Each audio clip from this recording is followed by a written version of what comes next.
Hi, this is Catherine on day 11 of the 30-day video challenge to get more women into motorbiking, and this video is the second video in my mini-series looking at the different brands of motorbike out there and summarising their general characteristics for you.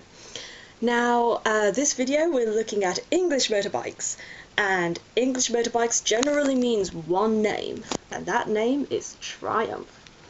Now, Triumph has been around for donkey's years. The key bike that you'd probably think of is the Bonneville, which was, I believe, Marlon Brando's bike in several films. And yeah, you know, I do like the Bonneville. It's a great bike. I've sat on the new versions of it. What they've done is they've created these new retro versions, and yeah, the T100 Bonneville, sweet. Yeah, I really liked it when I sat on it. The thing to understand is that sitting on a motorbike is a lot like when you walk into a house for the first time. If you imagine that you are looking for a new flat or a new house to live in, you know within the first 3 seconds apparently whether you want to live in that place or not. And it's exactly the same with sitting on a motorbike. You sit on a motorbike, you know if you want it or not.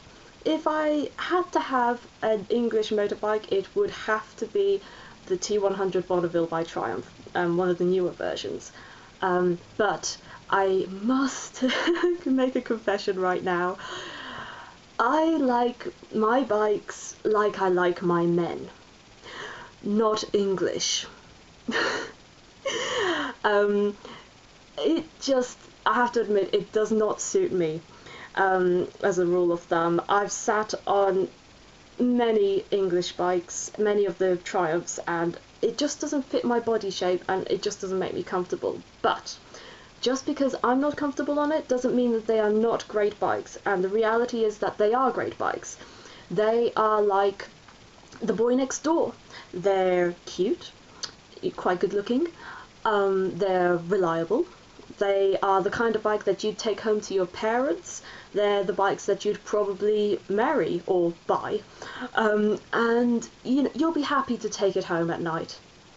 But at the same time, you know that you would probably be, in the last few seconds just before you go to sleep, there's a very good chance that you might actually be dreaming of somebody or something else. And that's the distinct feeling that I get with a lot of the Triumphs. But that's not to say that they are not good bikes, because they are. They're absolutely ruddy fantastic. British steel and all that jazz. Ugh, that's the other aspect that I don't really like, to be honest. It's that it automatically just brings up the along with being the boy next door, you can imagine him being down the pub, you know, and chanting out the football songs and everything with a pint in hand. And yeah, it is a bit like that, you know. He'll be at the bar and he'll be saying to his mates, yeah, well, something rather football John Terry. Yeah, and in exactly the same phrase, I could just imagine him saying, yeah, well, kick a football, Triumph. So that, yeah. But, you know, shouldn't put you off it. All I can say is, with any of these bikes, whether it's English, Germanic, Japanese, Italian, whatever it is, just sit on the goddamn bike and check it out for yourself. Because there isn't really any one brand that is bad, to be perfectly honest. They are all great in their own ways. You've just got to find the one that's comfortable for you. Unfortunately, the English bikes just don't do it for me, but you know what? It's just the way it is. So, the English bike is the boy next door. Now, in the next video, I'm going to talk about the German bikes. Should be quite fun. See you in a bit.